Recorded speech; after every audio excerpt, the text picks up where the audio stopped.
Queridos irmãos, no Senhor Jesus Cristo, quando nós pensamos na pessoa do Senhor Jesus, não é? O que vem à nossa mente? Qual é a nossa compreensão pessoal sobre Jesus Cristo? Quem Ele é para nós? Jesus é um nome muito famoso, muito usado no mundo inteiro, devido ao fato da igreja, do cristianismo como um todo, ter se difundido por todo o mundo e ter influenciado muito a cultura ocidental, principalmente. Todos estão acostumados a falar em Jesus Cristo, mas se nós pararmos para ouvir o que as pessoas dizem sobre Ele, o que o mundo tem dito sobre Jesus Cristo, Ele tem sido reduzido, não é, a um popstar cristão, a um líder que tem como função única curar, abençoar as pessoas de maneiras sociais, econômicas, físicas. E não só dessa maneira as pessoas definem a Jesus Cristo, mas colocam Ele como simplesmente um personagem na história. Às vezes Jesus é tratado de maneira tão fictícia, não é? Tão estranha, que a impressão que temos muitas vezes podemos ter é que muitos o veem como um herói, mas um herói desses que nós vemos nos quadrinhos, não é? Nos desenhos, nos filmes. Jesus Cristo não tem sido honrado, muitas vezes, e eu não digo isso por pessoas que estão legitimando o pecado contra o nome do Senhor. Às vezes nós nos preocupamos com pessoas que querem provocar os cristãos zombando do nome de Jesus Cristo. E encaramos isso como sendo a pior coisa do mundo. É ofensivo? É. Deus odeia isso? Odeia. Deus irá julgar? Sim. Nós não podemos fazer muitas coisas. Nós somos limitados em nossa ação. E nem temos que tentar fazer alguma coisa, não é, usando meios de governo, de tudo, para barrar esse tipo de coisa. O mundo é assim. Né? O mundo é assim. O que deve haver é que Jesus Cristo deve ser santificado em nosso coração, em nossa vida. Ainda que o mundo não faça isso, nós é que somos chamados para tal, para honrarmos o nome do Senhor Jesus. Mas o que dizem sobre o Senhor Jesus Cristo e a expectativa que se cria em torno dele, lá fora, não é mais ofensiva ou danosa do que muitas vezes nós, como cristãos, não é, criamos expectativas. Se nós perguntamos, mais uma vez, até aqui, se nós pudéssemos conversar bem, talvez, em algum momento, não é?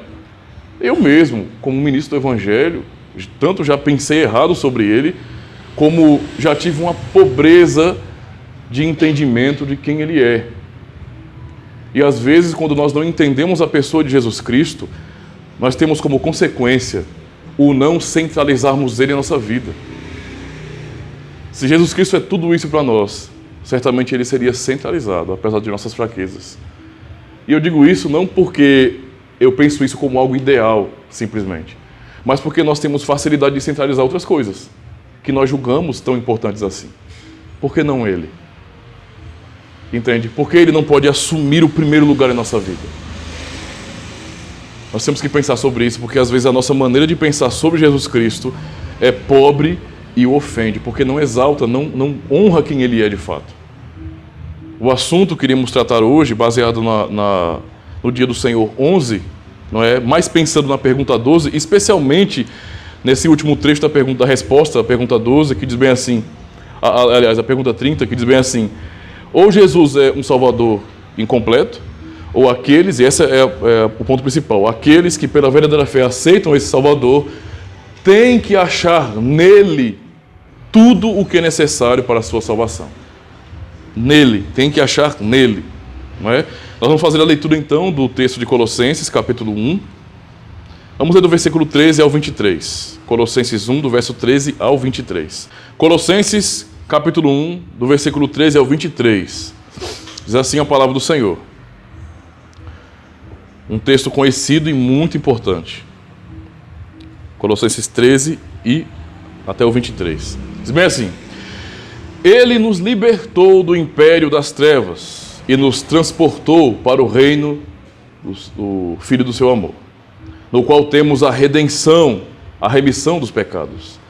Este é a imagem do Deus invisível, o primogênito de toda a criação, pois nele foram criadas todas as coisas, nos céus e sobre a terra, as visíveis e as invisíveis, sejam tronos, sejam soberanias, quer principados, quer potestades.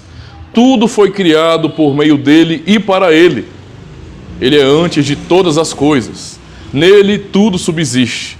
Ele é a cabeça do corpo da igreja. Ele é o princípio, o primogênito de entre os mortos, para em todas as coisas ter a primazia, porque aprouve a Deus que nele residisse toda a plenitude, e que, havendo feito a paz pelo seu sangue, pelo sangue da sua cruz, por meio dele reconciliasse consigo mesmo todas as coisas, quer sobre a terra, quer nos céus.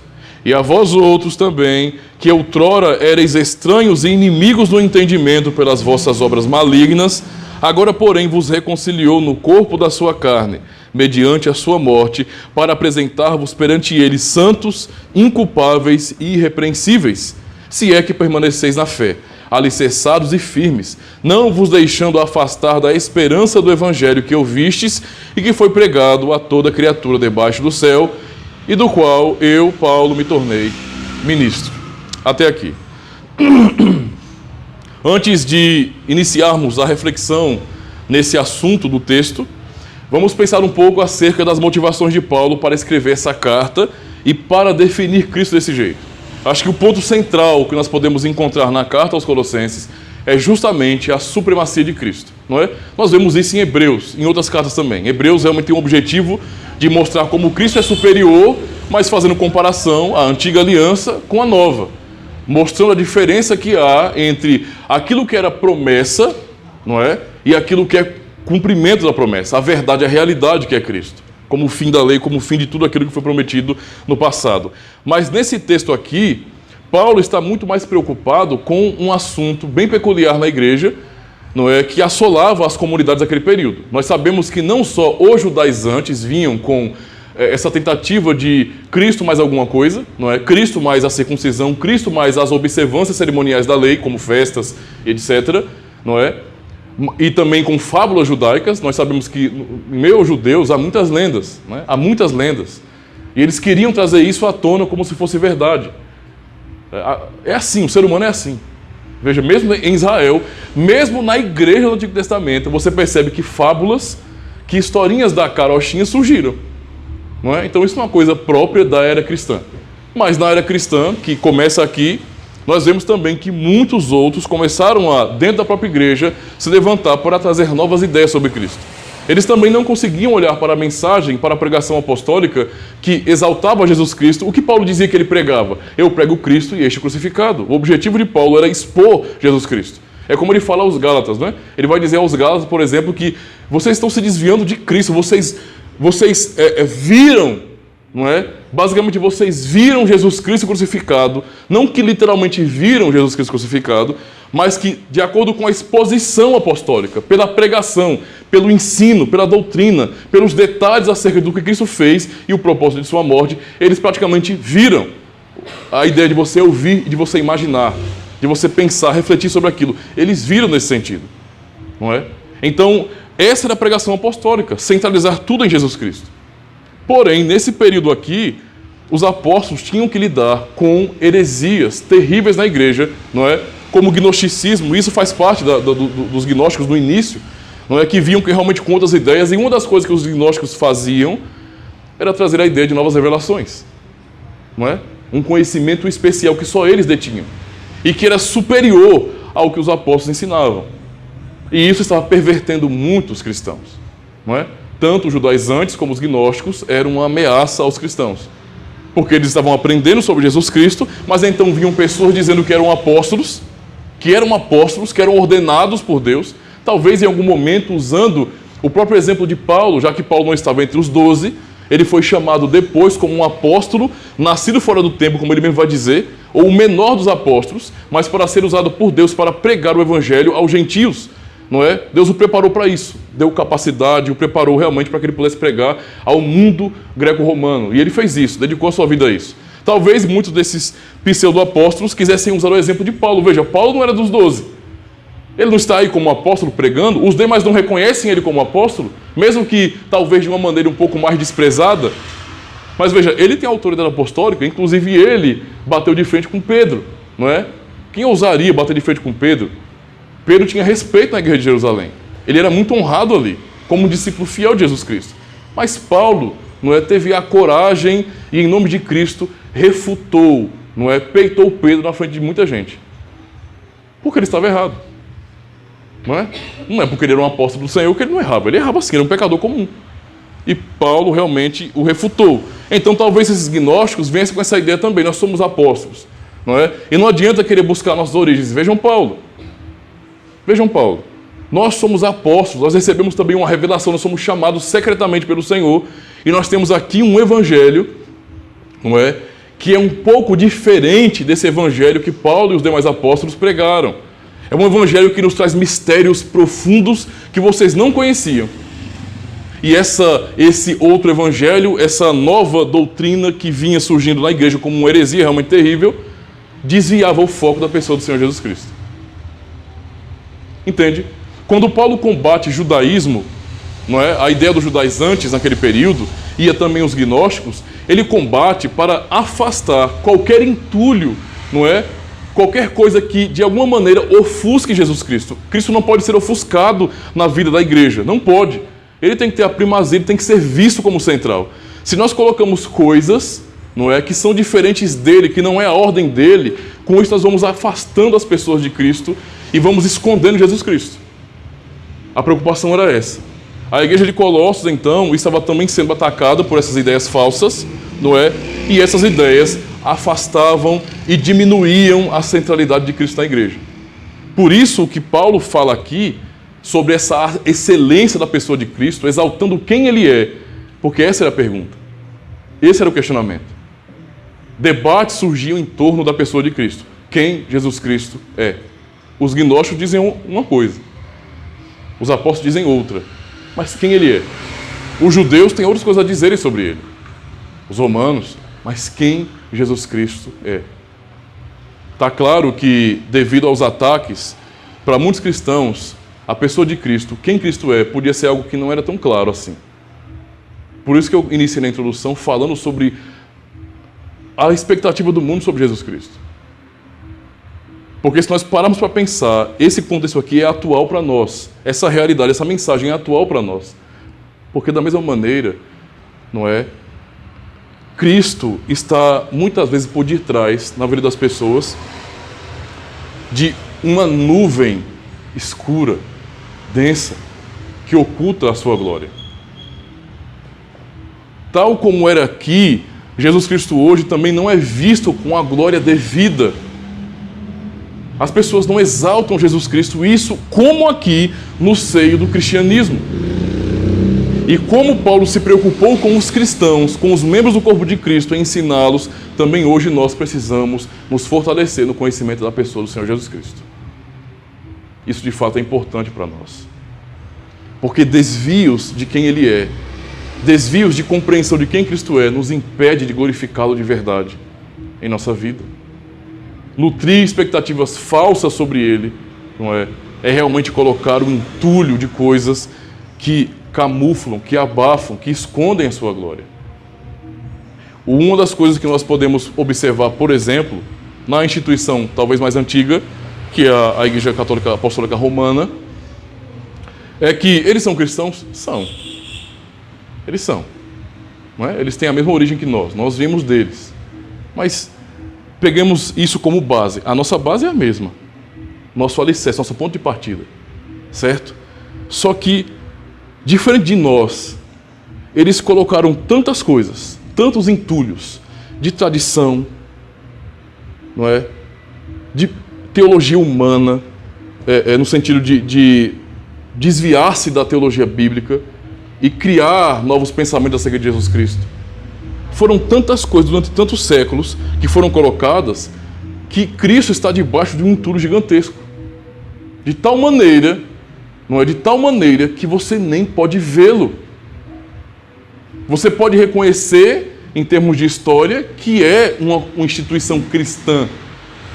Mas Cristo está tão apagado ali que o que você vê? Você vê santos, você vê papas, você vê esses mediadores humanos. É o que você vê como destaque. Cristo está por trás de tudo isso, escondido, não é? E a tentativa dos gnósticos era justamente essa. Vamos acrescentar coisas. Cristo sozinho não é suficiente. Vamos colocar, por exemplo, juntamente com os judaizantes, porque havia uma misturada realmente terrível ali, não é? Circuncisão, as festas, vamos voltar toda aquela liturgia do Antigo Testamento com as suas cerimônias, vamos colocar algumas coisas novas, vamos modernizar o cristianismo, vamos acrescentar coisas para cooperar com tudo isso. Só que essas tentativas, no fim, acabam ocultando a pessoa de Cristo. E então Paulo, preocupado com isso, começa a falar exatamente quem ele é, pensando em sua pessoa e em sua obra. Por isso ele começa dizendo, ele, versículo 13, nos libertou do império das trevas. Jesus Cristo é, para Paulo aqui, o libertador. E é somente ele quem faz isso. Ele nos libertou do império das trevas. Não é simplesmente uma saída do Egito, ele nos libertou não de um governador humano, de um tirano, não. Ele nos libertou da tirania do diabo, não é da escravidão do pecado. Ele nos tirou de um reino que é trevas. A parte da graça de Deus, irmãos, só existem trevas, não é? Só existem trevas. Não tem, eu não sei se é certo, se não estiver certo, me corrijam, por favor. Mas quando você fala na cor branca, a cor branca, se eu não me engano, na verdade são todas as cores reunidas, não é isso? E a ausência de todas as cores é o quê? Cor preta, né? Negro. Exatamente isso. Aonde não há a graça de Deus, tudo, não é, são trevas. Onde não há a graça dele, o que resta é isso. Não é? É de fato um certo domínio do diabo, a enganação, a obscuridade da verdade. Ninguém sabe a verdade, ninguém sabe de nada. E na verdade essa é a descrição que o mundo tem. O mundo é um reino de trevas. É o que o mundo é. É um mundo de pessoas que não conhecem a Deus e tampouco podem glorificá-lo. É impossível, veja, é impossível para um ímpio, para quem está nesse reino de trevas, entender a Deus e glorificá-lo. Não dá. Não é? Deus pode ser muitas coisas. Esses gnósticos estavam nas trevas. A mensagem que eles pregavam era uma mensagem de trevas, porque somente as trevas, somente o mal quer ocultar a pessoa de Jesus Cristo. Somente o mal. Não é? Toda a tentativa do diabo na história contra o povo de Deus, esse ódio que há desde o início, né? Desde Caim e Abel, não é? Desde Caim contra Abel, é um ódio contra Jesus Cristo. O ódio de Caim contra Abel era um ódio contra Jesus Cristo. Todo o ódio na história da redenção, do começo do mundo até aqui, é um ódio contra Jesus Cristo.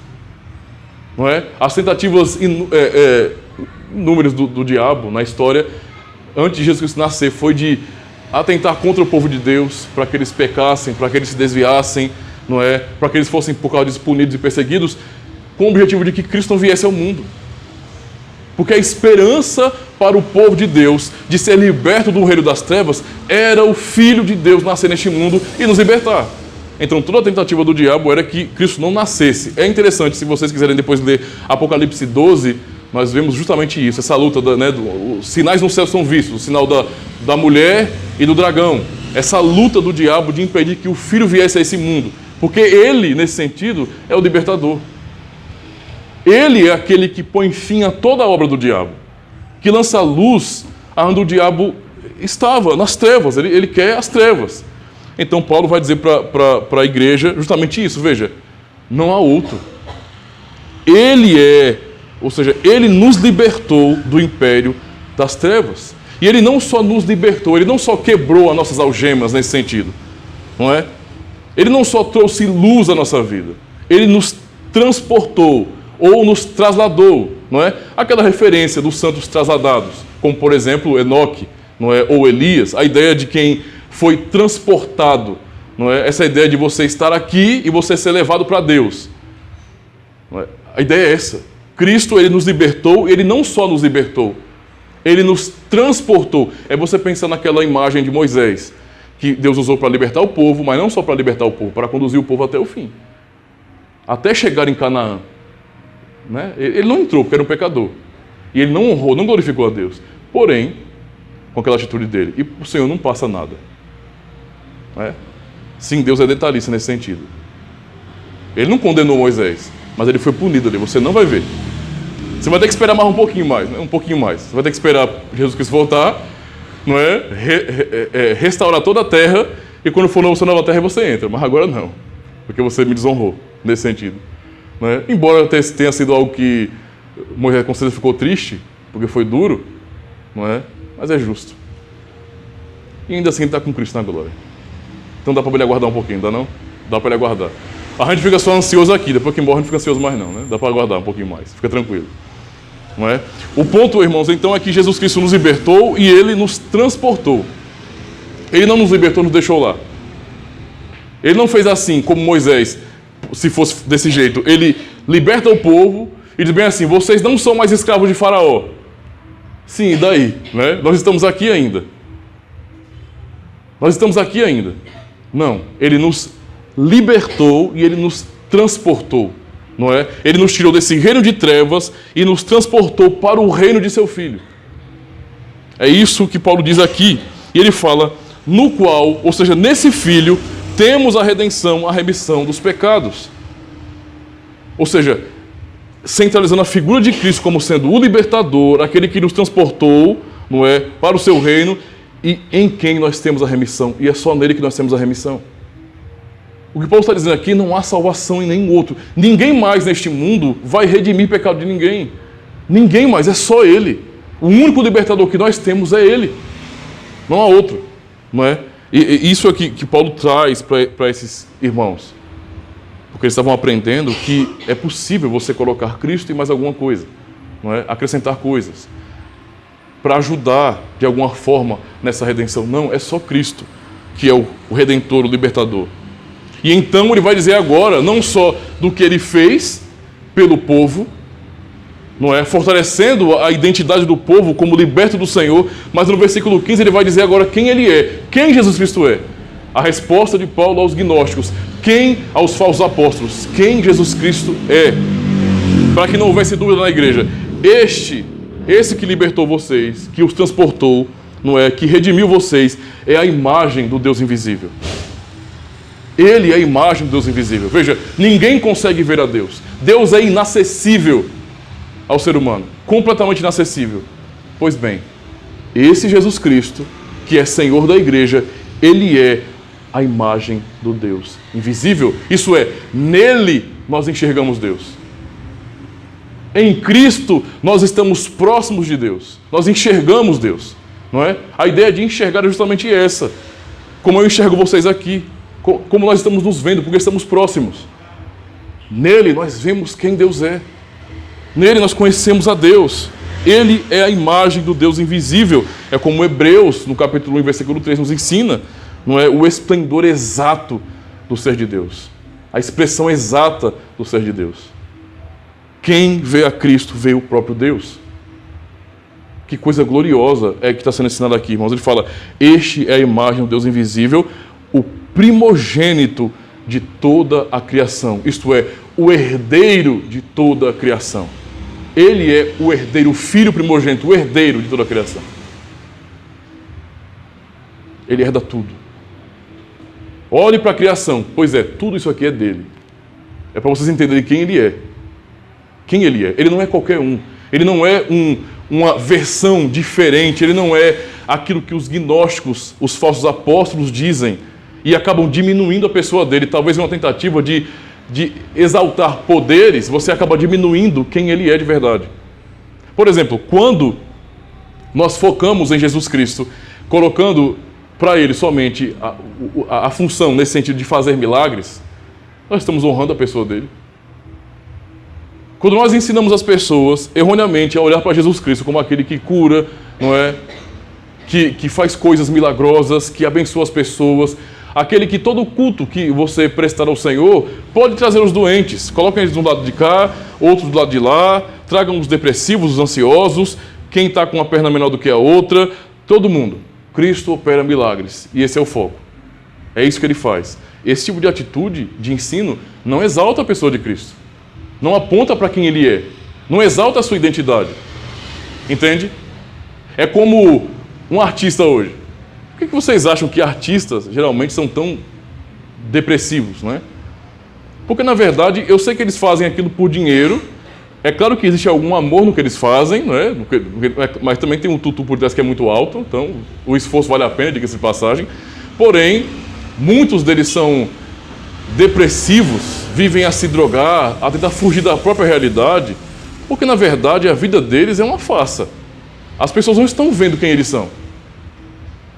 Você olha para um grande artista, você não enxerga a pessoa, você enxerga os talentos, o entretenimento que você absorve dali. Você é um consumidor e você consome o que ele tem. E quando você consome somente o que ele tem, você não reconhece quem ele é, de verdade. Se uma pessoa olha para o que eu sei fazer, simplesmente para isso ela não pode me conhecer. Ela não pode entender quem eu sou. E isso me desonra. E muitos estão sofrendo por causa disso. Na verdade, essa crise, porque antigamente somente pessoas ricas ou então artistas é que tinham esse problema de depressão, de não sei o quê. Pobres geralmente não tinham tanto esse problema. Mas hoje em dia, depois que nós tivermos acesso às redes sociais, no sentido geral, né, o que não é ruim, mas tem alguma consequência se nós não soubermos usar direito. E nós não sabemos usar direito muitas vezes, né? O fato é que eles viviam essa crise porque eles não podiam ser quem eles são de verdade, no interior deles. Eles têm que vender uma imagem, não é? Eles têm que vender um produto, que é a própria vida deles, mas que omite quem eles são de verdade. Hoje, com o acesso às redes sociais, nós fazemos a mesma coisa. Nós também temos nossos próprios avatares, né? Então eu posso viver no Instagram, no WhatsApp, nem tanto no WhatsApp, mas no Facebook, mas principalmente no Instagram, né? Pegar o Instagram, o Twitter e então criar uma imagem, um avatar, e eu viver de postar coisas que não refletem o meu coração de jeito nenhum. Me autoafirmando nas redes sociais. Eu estou vendo uma vida de artista, só não ganho para isso. Eu só não ganho dinheiro para isso. Mas o mundo é assim, as pessoas são assim. E o resultado disso? Você é aplaudido por uma coisa que você não é de verdade. Na verdade, você é uma pessoa frágil, que precisa de atenção, que precisa de amor, que precisa ser reconhecido como você é, que precisa ser repreendido, exortado. Mas ninguém diz isso. Você vai ser sempre aplaudido por belas fotos, por belas imagens. É só isso. O resultado é que esse conflito de identidade vem. Quando nós colocamos ênfase no poder de Jesus Cristo em relação à operação milagrosa, não é? Nós desviamos o foco de quem Ele é de verdade. Ele não vai ficar com crise não se preocupem, mas nós vamos. Não é? A crise de identidade não vai ser nele, vai ser em nós. E então há muitos cristãos que têm uma crise da identidade de Cristo. Eles não conseguem reconhecer a glória de quem Ele é. Paulo está dizendo aqui, este é a imagem do Deus invisível. Ele é o herdeiro de tudo. Esse mundo não é do próprio ser humano. O ser humano não é soberano sobre a criação. Ele é o herdeiro de tudo isso aqui. Olha para esse mundo inteiro. Tudo existe, não é por sua causa, é por causa dele. Tudo que existe é por causa dele. Ele é o herdeiro de tudo isso aqui. Deus criou todas as coisas e Ele deu isso ao seu Filho. Ele disse, o que eu criei de mais belo, eu quero honrar você, meu filho, com isso. É o que eu dou para você, toda a criação. Esse é Jesus Cristo, não é? Paulo diz que é o herdeiro de todas as coisas. E então ele vai dizer, explicar isso de maneira mais clara, versículo 16, pois nele foram criadas todas as coisas, nos céus e sobre a terra, as visíveis e as invisíveis, sejam tronos, sejam soberanias, quer principados, quer potestades, tudo foi criado por meio dele e para ele. Ou seja, tudo pertence ao Senhor Jesus Cristo. E não é tudo apenas pertencer a Ele. Deus fez tudo para Ele, tudo nesse sentido existe nele. E isso realmente é fantástico do que Paulo está dizendo aqui. É como você lê o Evangelho de João, capítulo 1, versículo 3. Sem Ele, nada do que foi feito se fez. Entende? Tudo existe nele. Ou seja, não há existência fora de Cristo. Não é uma questão somente de entender Cristo como sendo o Deus cristão, o Cristo como sendo o Senhor da igreja. O ponto é muito mais complexo do que isso. O ponto aqui é dizer que, na verdade, não há existência fora dele. Tudo que existe é nele. Tudo que existe é nele. Todo o sentido do universo, não é? Toda a lógica que, por exemplo, a matemática encontra, não é, no design inteligente, no padrão da criação. Tudo isso que nós vemos, medimos, tocamos, só existe nele. É só nele. A nossa vida existe nele. A nossa maneira de nos organizar existe nele. Entende? O universo existe em Jesus Cristo. Fora dele não há existência. Os gnósticos jamais podiam dizer uma coisa dessa, irmãos. Porque tentar acrescentar alguma coisa a Jesus Cristo é, no fim, ofuscar a sua glória. É uma desonra com ele é. Por que você acha que, por exemplo, Deus foi tão severo com o povo, e de fato é, com relação ao segundo mandamento? A princípio, no segundo mandamento, né? O segundo mandamento fala de culto, como adorar a Deus, não é? Mas esse mandamento, além de falar sobre como adorar a Deus, mostra o porquê, na verdade, Deus se ofende quando o ser humano insiste em adorá-lo de uma maneira não ordenada, ou então de tentar fazer imagens. Por quê? Por que Deus não aceita que faça a imagem dele? Por que Ele não aceita que nós imitemos aos pagãos que fazem ídolos dos seus deuses para adorar? Porque, veja, os ídolos dos deuses pagãos não ofendem aos deuses pagãos, porque eles nem existem, né? Ela começa por aí, é uma tolice, né? É uma loucura do ser humano. Mas Deus é real, e Ele é o Todo-Poderoso. E tentar fazer imagem dele é tentar reduzir a uma figura humilhante, feita por uma criatura de quem ele é. É isso que é tão ofensivo no segundo mandamento. Não é?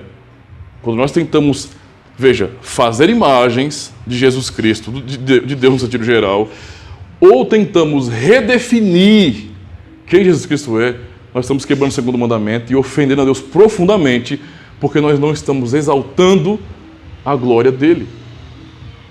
Ele não pode ser expressado por meio de imagens. Por quê? Porque ele é completamente inacessível, glorioso, e não há uma expressão neste mundo que possa realmente espelhar quem Deus é. Qualquer tentativa de representação de Deus é uma ofensa a ele, porque você diminui a glória dele.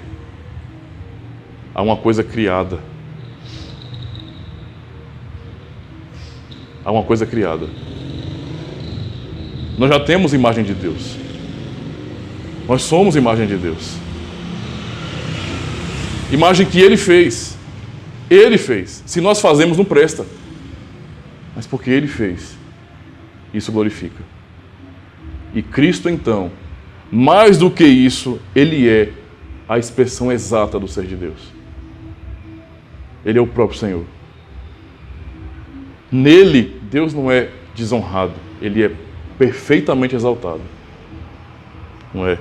E é em Cristo que tudo existe, que tudo glorifica a Deus, não é? E ele fala, versículo 18, explicando mais quem ele é, não é?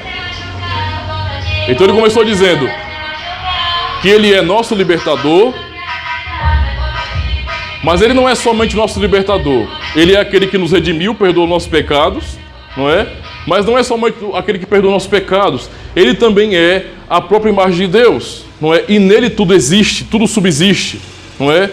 E ele fala no versículo 17, ele é antes de todas as coisas, e nele tudo subsiste. E então no versículo 18, para a igreja, ele é a cabeça do corpo da igreja. Ele está dizendo para a igreja, veja, nós não temos papas. Esses pseudo-apóstolos, esses apóstolos gnósticos que reivindicam autoridade suprema para eles mesmos, são uma farsa. A igreja não tem várias cabeças. Ela não é uma anomalia. Não é? Tal como o corpo humano é, essa é a linguagem figurativa aqui, não é? Assim é a igreja de Cristo. Tem um cabeça. Ele é a cabeça desse corpo que é a igreja. E somente ele é. Não é? E isso exalta Cristo como sendo o rei, o cabeça da igreja, e somente ele. Somente ele, não é? E ele fala então, ele é o princípio e o primogênito de entre os mortos, para em todas as coisas ter a primazia. Não é? Primeiramente, quando ele usa a palavra primogênito no versículo 15, ele fala sobre Cristo é o herdeiro de todas as coisas.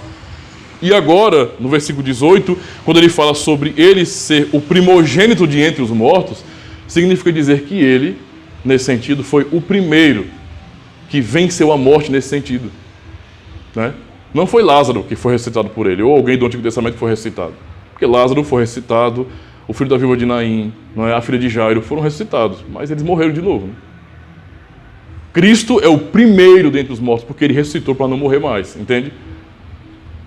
Ele ressuscitou, e ali ele mostrou o que é ser glorificado, para não morrer mais. Ele é o primeiro, não é?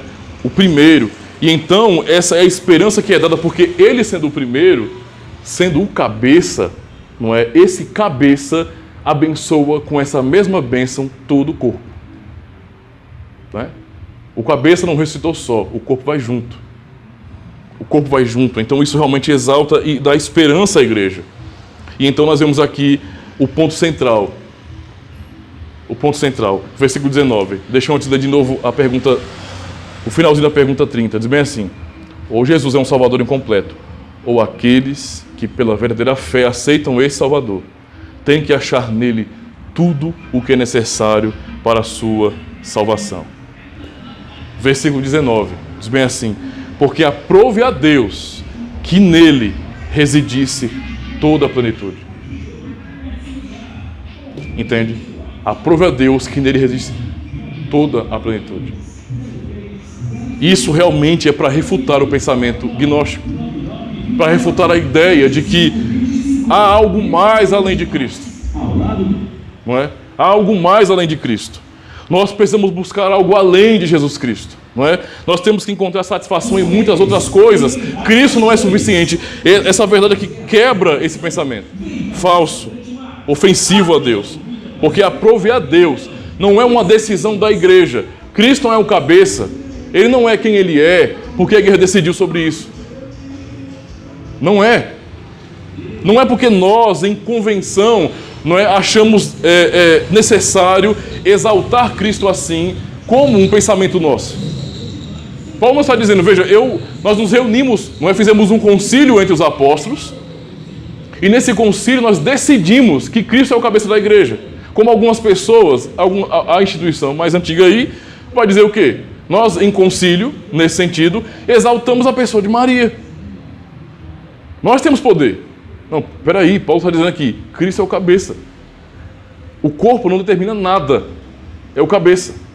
Esse determina. Então ele vai dizer bem assim, não é uma convenção nossa, não é uma decisão nossa, não é uma compreensão nossa, não é, nesse sentido, o fruto de nossos estudos pessoais, de nossa concordância. A verdade é, aprove a Deus que nele, Jesus Cristo, residisse toda a plenitude. Toda a plenitude, ou seja, todo o significado da existência está em Jesus Cristo. Todo o significado da existência está em Jesus Cristo.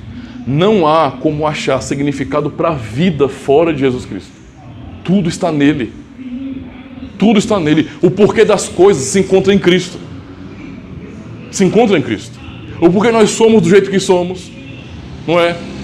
Isso é amplo. Isso é realmente amplo. É você pensar em toda a criação de maneira, sabe, exaustiva. O porquê da estrutura da vida, o porquê da nossa formação atômica, vamos dizer assim, o porquê de tudo, da organização do universo, o porquê da ordem, da lógica no mundo. Tudo, não é, tem significado em Cristo.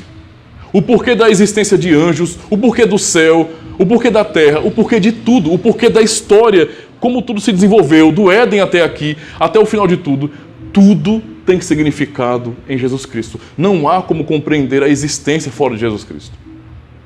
Paulo diz, veja, o que eles estão ensinando é bobagem. É uma coisa tão baixa, que não é verdade. A verdade é que aprove a Deus, foi do agrado de Deus, foi do prazer do Senhor, que em seu Filho amado residisse toda a plenitude. Toda a plenitude. Nele tudo se encontra, e na verdade em Cristo, o que o Paulo quer dizer aqui é justamente isso. A criação só é o que é em Jesus Cristo. E isso tem uma implicação muito importante para a nossa vida.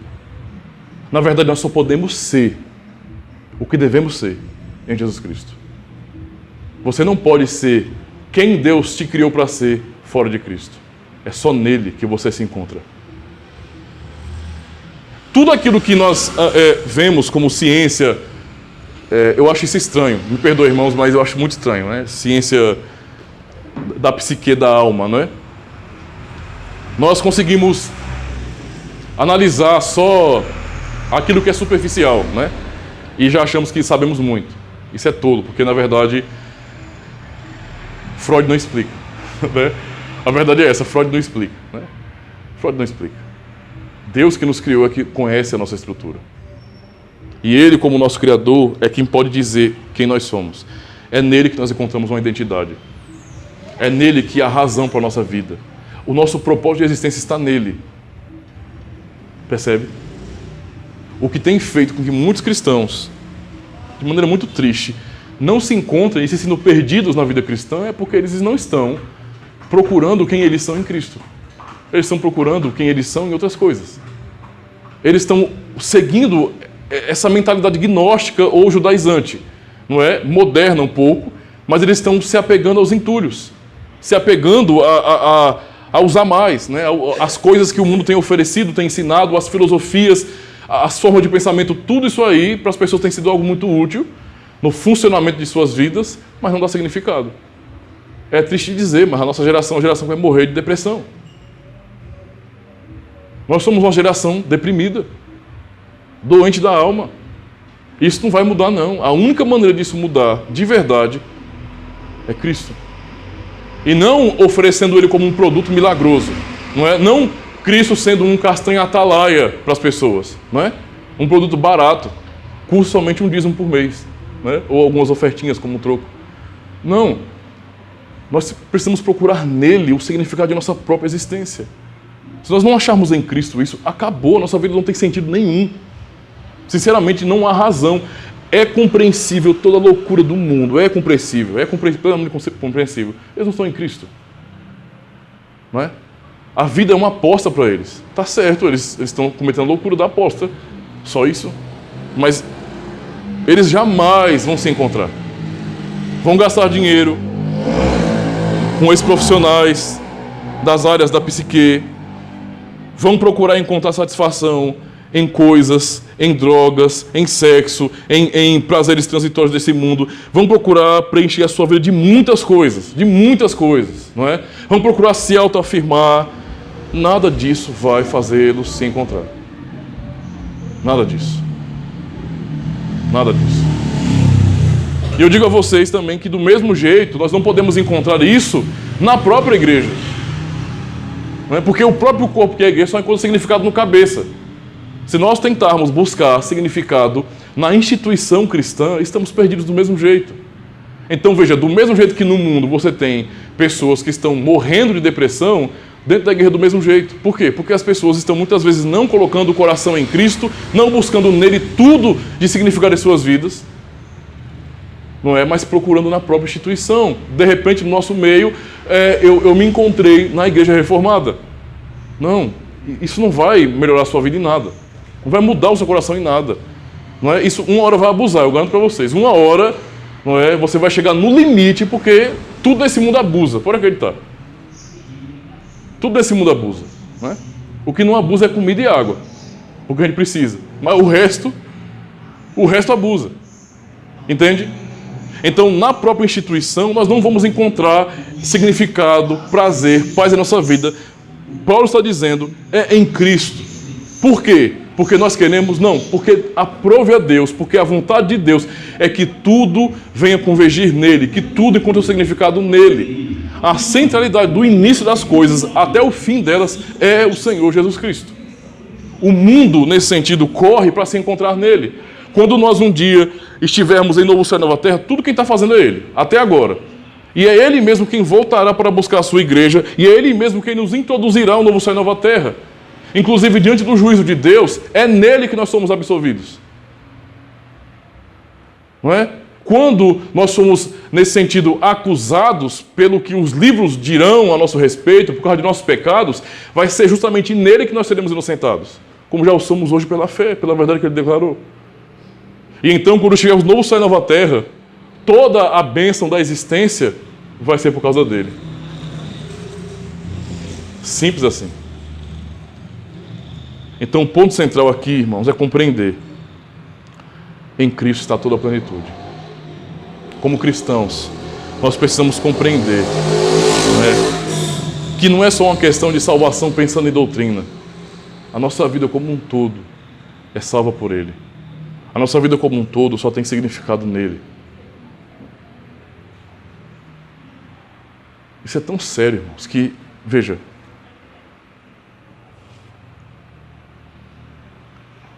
tanto em Colossenses como em Efésios, Paulo vai dizer, no geral, resumindo, parafraseando, o significado do casamento não está nas alianças, não está na festa, não está no álbum de foto, não está no evento em si. O significado do casamento só pode ser encontrado em Cristo. Isso é sério. O significado da autoridade, da liderança, só é encontrado em Cristo. Veja, nele foram criadas todas as coisas, seja principados, potestades, a autoridade só tem significado nele. Só nele. A nossa relação, o relacionamento uns com os outros, só tem significado nele. E não só isso, a nossa relação com a vida, como o mundo como um todo, uma questão simples de trabalho. Trabalho, veja, trabalho. Nós podemos ser as pessoas mais infelizes nos trabalhos que nós desempenhamos nesse mundo. E eu sei que não é difícil a gente pensar assim. E principalmente para quem trabalha para os outros, né? Quando você é um empreendedor, né? Não estou incentivando ninguém a empreender não, embora que seja uma coisa boa. Mas o ponto não é esse aqui. O ponto é, quando talvez você é um empreendedor, né? Talvez você não sofra algumas coisas. E eu até entendo porque você não quer sofrer, porque realmente é chato. Mas quando você trabalha para os outros, a impressão que você tem é que você não é ninguém. Que você trabalha para enriquecer alguém. Isso tem sentido. E é por isso que muitos optam por empreender. E faz sentido. E é uma coisa boa. Agora veja. Não significa dizer que eu, como um cristão, eu tenho que ser uma pessoa terrivelmente infeliz com o trabalho que eu desempenho. Está vendo aqui? Ó? Sou um recepcionista. Sou um segurança. Sou um frentista. Não é? Eu só atendo clientes. Eu varro o chão da empresa que eu trabalho. Eu não sou ninguém. Isso é tão pobre, que só pode ser uma expressão de quem não entendeu quem Cristo é. Não significa dizer que você tem que estar conformado a fazer isso. Você pode se programar para algo melhor, e deve. Entende? Mas uma não realização social na sua vida financeira não implica em que você seja alguém triste por causa disso. Eu sou infeliz porque eu não faço o que eu gostaria de fazer. Nós somos chamados para servir a Cristo. Paulo vai dizer que é em Cristo que nós encontramos significado até no nosso trabalho. Por quê? Efésios capítulo 6, ele vai dizer o quê? Não sirvam ao patrão de vocês como servindo a homens. Sirvam como servindo ao Senhor Jesus Cristo. Até nisso, irmãos. O trabalho que eu desempenho, eu só vou encontrar propósito para esse trabalho, seja trabalhando para alguém, seja trabalhando para mim mesmo, não importa. Eu só vou encontrar propósito, razão para esse trabalho, se eu fizer isso para o Senhor Jesus Cristo, porque é nele que eu encontro significado para o que eu faço. Nele eu percebo que eu estou desempenhando um papel que tem importância. Eu estou servindo a Ele diretamente.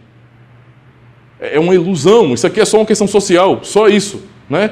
Do nosso convívio, das nossas dependências físicas e só. Mas é a Ele que eu estou servindo. Então eu não estou simplesmente fazendo o trabalho de varrer o chão da empresa de alguém. O que eu estou fazendo, veja o significado que eu encontro aí. O que eu estou fazendo é varrendo o chão, ou seja, é desempenhando um trabalho que no fim é ao rei deste reino, ao Senhor. Eu não estou servindo a homens, na verdade, eu estou servindo a Deus. É a Deus. Tem irmãos que olham, por exemplo, para o que eu estou fazendo aqui e pensam bem assim, aqueles irmãos mais espirituosos, né? Os mais espirituosos. Nem todo mundo quer ser pastor. Mas há pessoas mais espirituosas que querem ser pastor.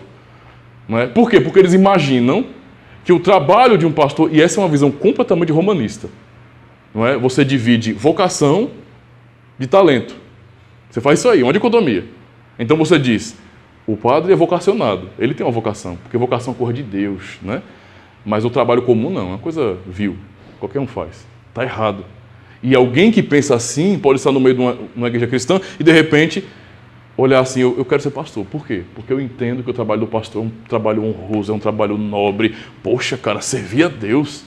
Enquanto os homens estão aí, enquanto eu estou aqui trabalhando para alguém, batendo ponto, batendo carteira, ele está ali trabalhando diretamente para Deus. É como se ele dissesse bem assim, a carteira dele é assinada pelo Senhor.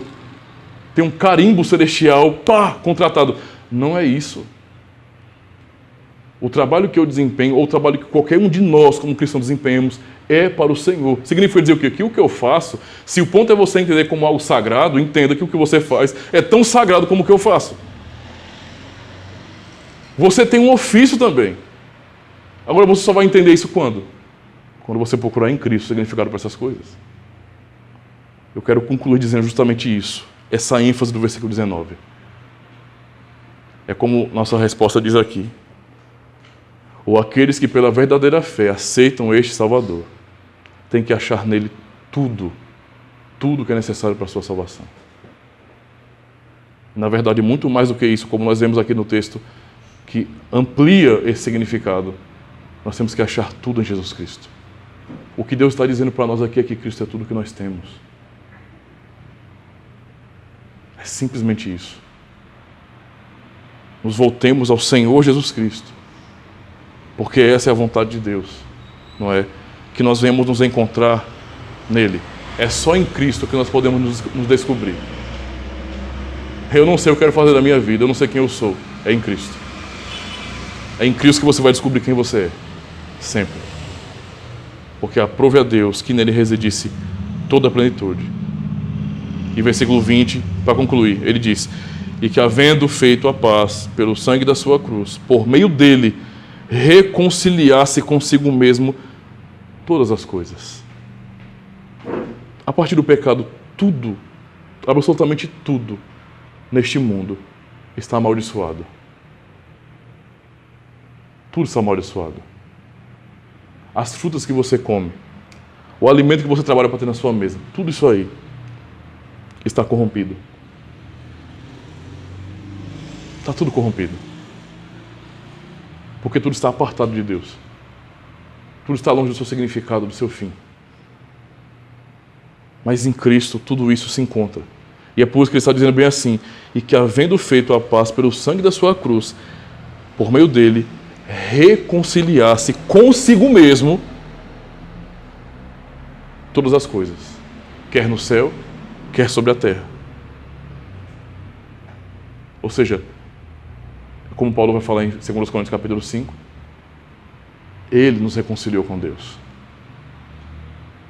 Ele nos reconciliou com Deus. E na verdade não só a nós, mas toda a criação, nesse sentido, é reconciliada com Deus. Ele tira a maldição que veio por meio de Adão, por causa do pecado de Adão. É ele quem faz isso. É ele quem torna o mundo realmente algo que tem sentido. É ele quem dá a eternidade desejada por nosso coração. É ele quem garante essa bênção eterna, não é? E então, olhando para nós, versículo 21, e a vós outros também, que outrora ereis estranhos e inimigos no entendimento pelas vossas obras malignas. Vocês, cada um em particular, que eram inimigos de Deus, ele também reconciliou vocês, não é? Agora, porém, versículo 22, vos reconciliou. Aonde ele reconciliou? Veja, aprove a Deus que nele tudo residisse, toda a plenitude. Então, ele vos reconciliou, de que forma? No corpo da sua carne. Aonde há reconciliação com Deus? Na igreja. Ele nos reconciliou no corpo da sua carne. Quem é que está reconciliado com Deus pela obra de Cristo? Os membros do seu corpo. Foi o que ele fez, não é? Mediante a sua morte, para quê? Para apresentar-vos perante ele. É a sua obra. Ele aqui nos apresenta assim, santos, inculpáveis e irrepreensíveis, não é? Se é que permaneceis na fé.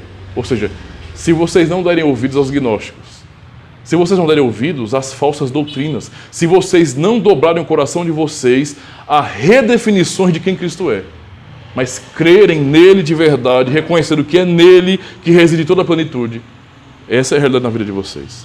Alicerçados e firmes, não vos deixando afastar da esperança do Evangelho, porque se há um desvio de quem Cristo é, e se não crer nele como ele diz que é para crer, há um desvio do Evangelho, não é?